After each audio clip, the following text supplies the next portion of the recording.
What's going on, guys? Josh here from Momentum Productions. I haven't done a live stream in like a week. Things this past 2 weeks have been incredibly busy. Like, I don't know, I was expecting a really slow month, but did not turn out that way. So yeah. So sorry if I haven't been coming on as much as I used to, but I promise all of my viewers, all of my subscribers, I'll be coming on at least once a week, at least on a live stream. Even if I have to stay up till 3 in the morning to be online. That was just a commitment I made to you guys, so I'm going to stick to it. It's only 9 p.m. here in Los Angeles. I got all my work done, so I'm ready to talk to you guys. So if you have any questions regarding filmmaking, please let me know. Gimbals, Feiyu Tech, Juin Tech, Fosse Cam Technology, any gimbal you have a question on, I can answer. I have most of the gimbals that are out there on the market right now, so if you have any questions regarding that, please let me know. Opal Lee, what's up? Submaranya Kalal, what's up? Opal Lee, I already have a video on how to get the smoothest shots with the Juin crane. You need to check out that video. Here, let me send you a link to it so you can check it out. But if you have any questions regarding any of the videos that I've done, I strongly suggest checking out my channel. Go in the video tab section and you'll be able to get that video. So let me get that video set up for you right now.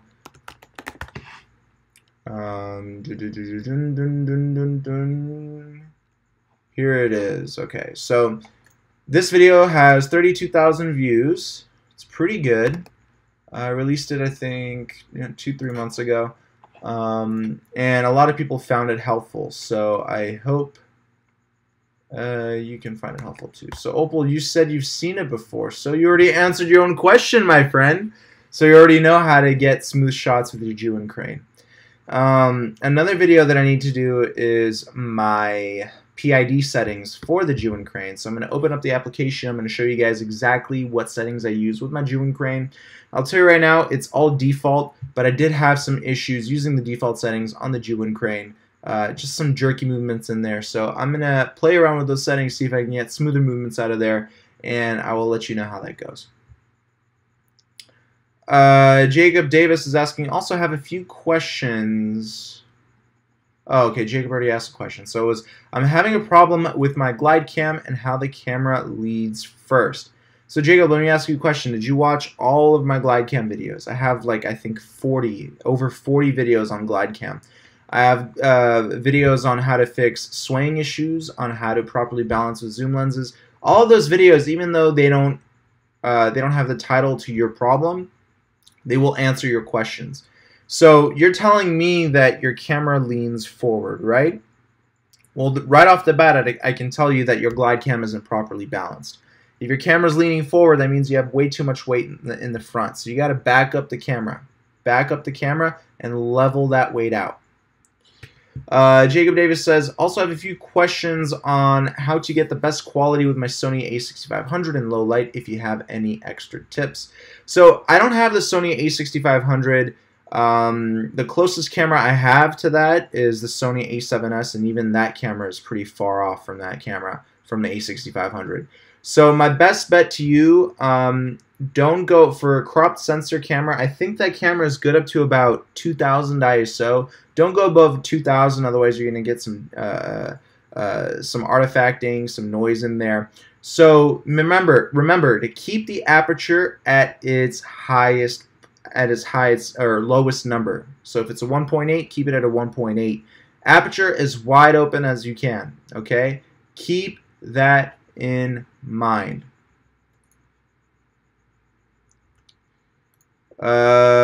So yeah, so let me some weird perverted questions I'm getting here from some spam. Okay, so anyway, yeah, so ISO, don't keep it above 2000. Stay 2000 below. You're shooting on a crop sensor camera, you don't want that artifacting, you don't want that noise. Shutter speed should be double your frame rate. So if you're shooting at 30 frames per second, keep it at 1/60th shutter speed. beyond that, there's not much you can do without adding artificial light on top of that. So ISO and shutter speed, along with aperture, those are your 3 biggies right there. So try to work with that. And I mean, the A6500 does pretty well with low light. I've seen test footage with it. I don't have that camera. I have the A9, the A7S, and the GH4 from Panasonic. So those are the 3 cameras I'm using.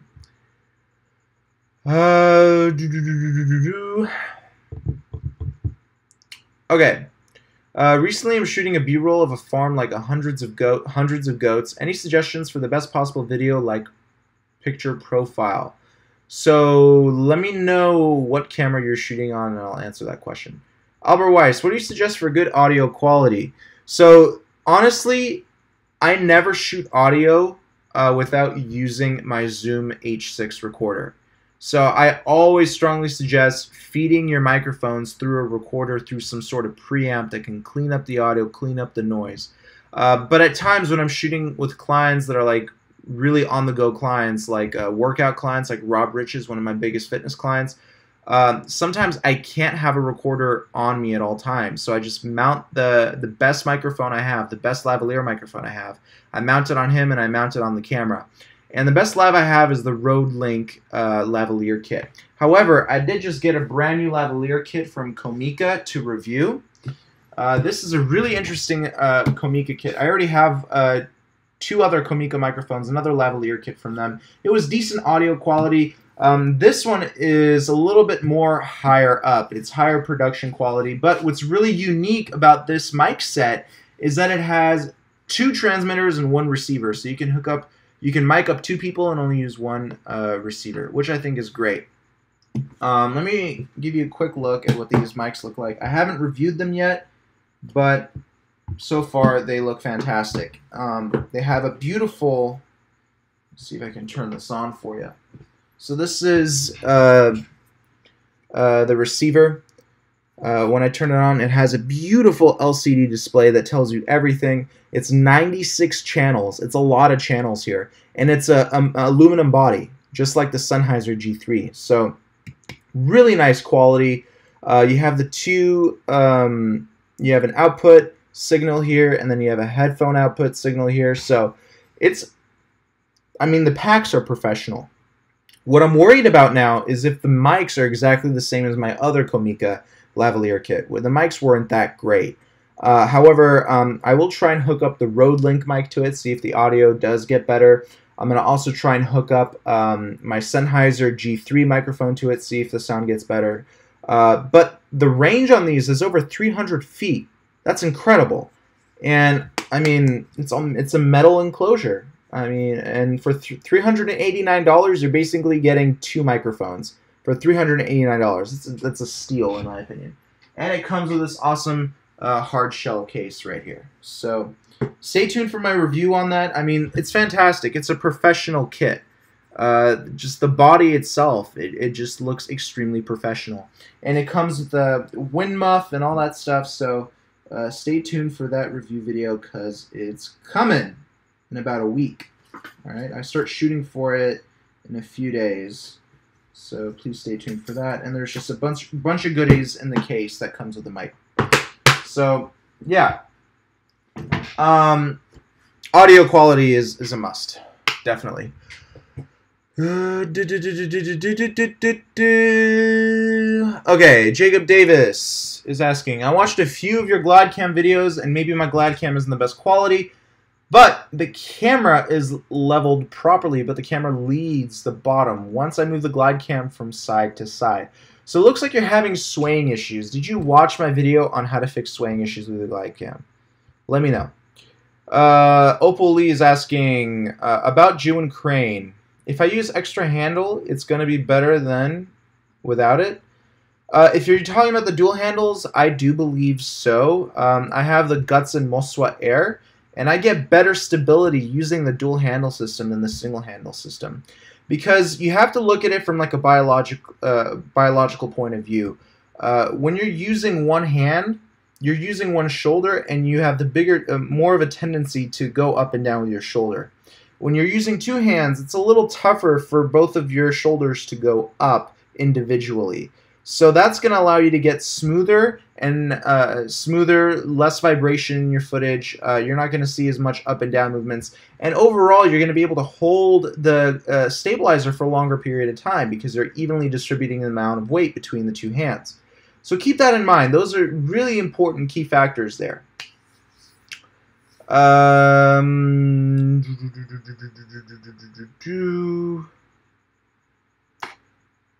Kalal, I'm shooting the B-roll with Canon 5D Mark IV with 24-105 and 50-1.8.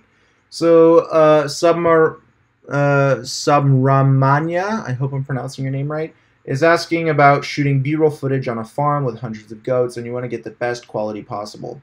So you're shooting on some great equipment. You're shooting on a 5D Mark IV with the 24-105 L series lens and a 50mm 1.8. Nifty 50. Love that lens. I have one myself. Your best friend, I think, is going to be that 50mm. And I'll tell you why. That 50mm opens up to a beautiful 1.8 aperture. You're going to get that nice shallow depth of field. And shallow depth of field is extremely cinematic, especially when you're shooting in 24 frames per second, because you get that increased motion blur, and just that shallow depth of field is really great. And that 50mm, you know, it's a middle range lens. So try to get as close as you can to those goats. Try to get some close-ups of those goats. Try to get close-ups of the farmers' faces. Like, wrinkles and pores are sometimes a really interesting characteristic on a person's face. It shows age. It shows, you know, believe it or not, there's a lot that wrinkles show. It shows wisdom as well. It's just how I see things, and how when people shoot, I don't mean to be rude or anything, but when people shoot old people, I pay attention to the wrinkles and I pay attention to their facial structures, because it just gives off that appearance that the person that is being shot is wise and has been through a lot. I mean, the older people are, the wiser they become, because they've been through more in their life. So it's interesting to get that kind of detail, to get that kind of vibe. So try to get close-ups. Close-ups, I think, are just very important. If you're shooting landscapes, you know, use a wide lens. You know, 24 might be able to pull it off. 24 is a decently wide lens. Try to get that nice wide 24 shot, establishing shot. Then pull in for that 50 or even the 105. I think at 105 you can still get some really nice shallow depth of field, but the 50 will definitely pull it off even better with that 1.8. So try to use that 50. Get those nice close-ups, get the wrinkles, get the details of the sheep and the goats and all that stuff that's on the farm. Try to get as close as you can, because that texture, that detail is what's going to make your footage stand out. Okay, remember that. So I hope that helped you out. Conrad Films, what's the best picture profile for the GH5? I don't have the GH5. I have the GH4, and I'm shooting in the neutral picture profile. So I hope that helped you out. Yeah. Neutral. Unfortunately, I'm not gonna buy the GH5. I'm gonna stick to full frame lenses, full frame cameras. Just so I'm gonna stick to Sony just in general, because I love Zeiss optics. The G Master, Zeiss. I love all those optics.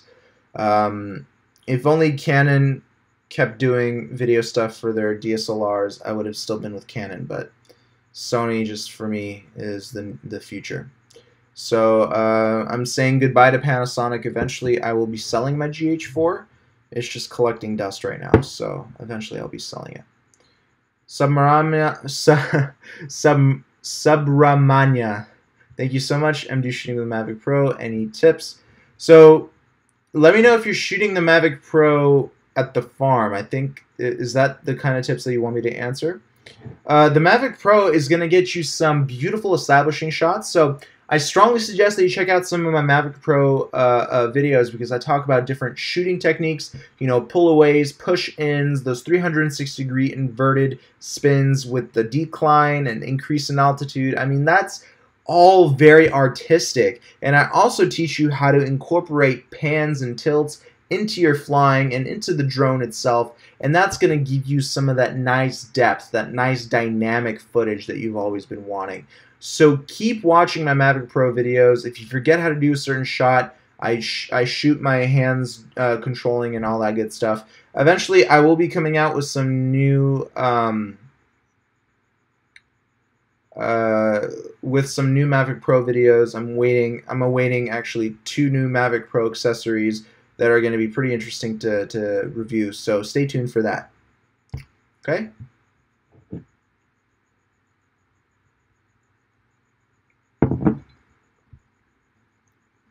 Any more questions?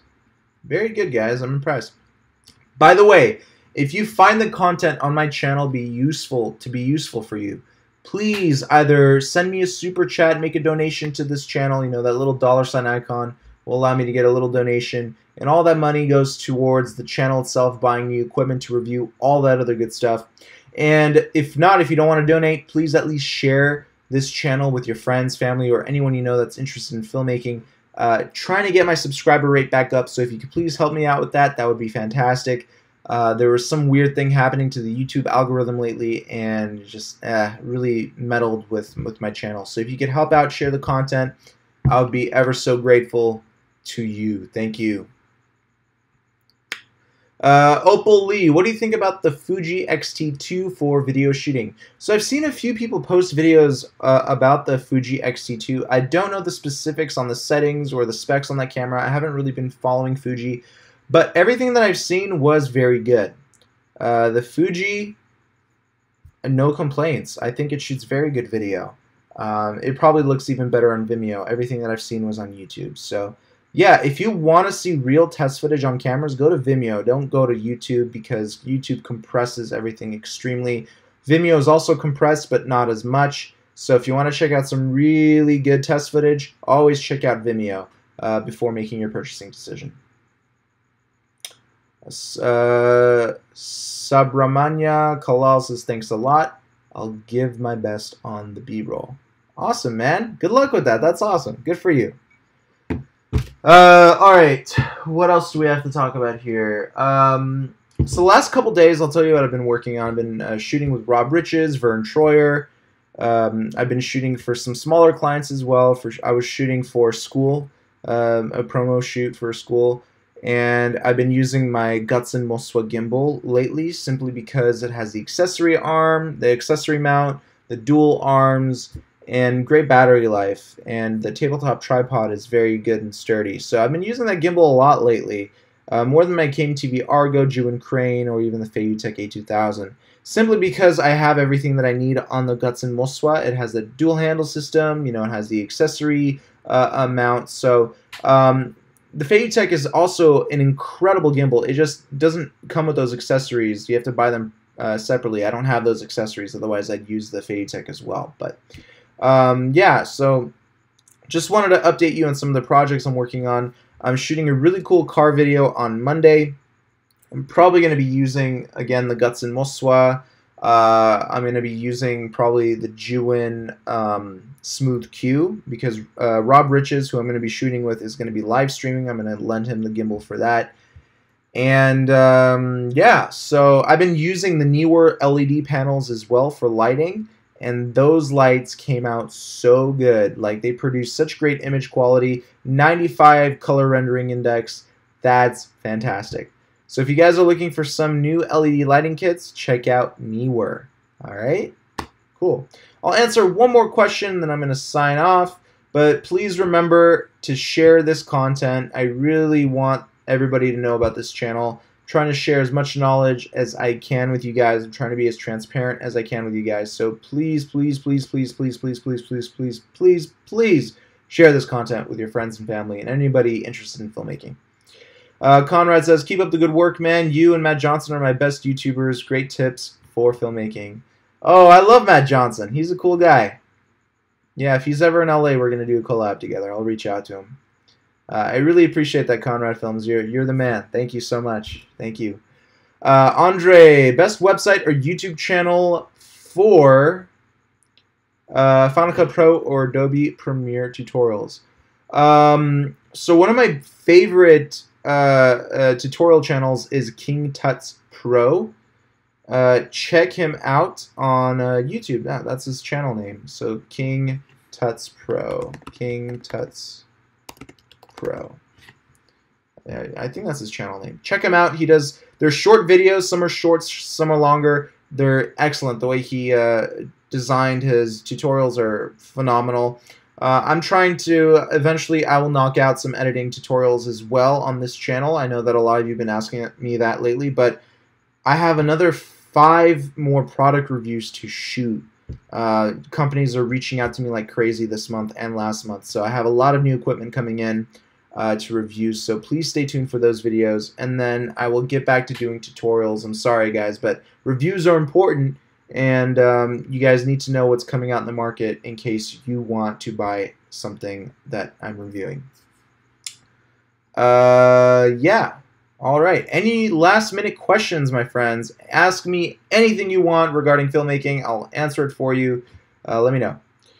Trapature says, hey, can you tell which is best nowadays? Sony a7S II or GH5 with Metabones? I want to upgrade for my Canon 70D. Honestly, between the GH5 and a7S II, when it comes to picture quality, man, I'm going to have to go with the GH5 on that one. I mean, the GH5, even the GH4, I'm using a really crappy lens for my GH4, and even with the crappy lens, the GH4 image quality is ridiculous. Absolutely ridiculous. My only problem with Panasonic is the focus. It's absolutely horrid. I can't stand the focus on the GH4, GH5. It's absolute garbage. However, Sony came back with picture quality. The a7S Mark I doesn't produce as clean images as the GH4, but neither does the a7S II. But my Sony A9, I think, comes pretty close because it's taking 6K res images and downscaling it to 4K. So it's getting really close to that GH4 picture quality. If it's not on the same level, it's a little bit lower. I don't think it's higher, but the GH4, Panasonic really knows what they're doing when it comes down to picture quality. I think one of the best cameras for picture quality goes to the Panasonic GH series. So keep that in mind. I'm just not shooting with the GH series as much, or shooting with Panasonic in general, because the low light capability is not great. Sensor size is too small, and I just, I prefer Sony in my opinion, because the focus ability, the low light performance, and overall picture quality is pretty damn good. Best editing software, I'll tell you what I use. I use Final Cut Pro 10. I chose that over Adobe Premiere because for me it's a little bit more user-friendly. It's a lot faster to render stuff through Final Cut, and there are much more plugins available for Final Cut than there are for Premiere. And yeah, that's why I edit with Final Cut. Kevin says, thanks for providing such great content. Look forward to the coming reviews. Thank you so much, Kevin. I really appreciate you, bro. Subramanya, I'm sorry, I can't pronounce your name. But how to install the C-Log profile in the Canon 5D Mark IV? I have no idea. I don't have that camera. I apologize. Trapture says Sony a7S II will be better from the GH5. With low light, yes. Alright guys, my friends, I have a call that I have to take with a client. She's calling a little bit earlier than I expected, so thank you guys so much for tuning in, and if you have any more questions, email me, info@capturethemomentum.com. If I don't reply, I must be busy. Just keep emailing me. Be persistent as much as you can. If I don't answer, keep emailing me, guys. I will eventually see your question.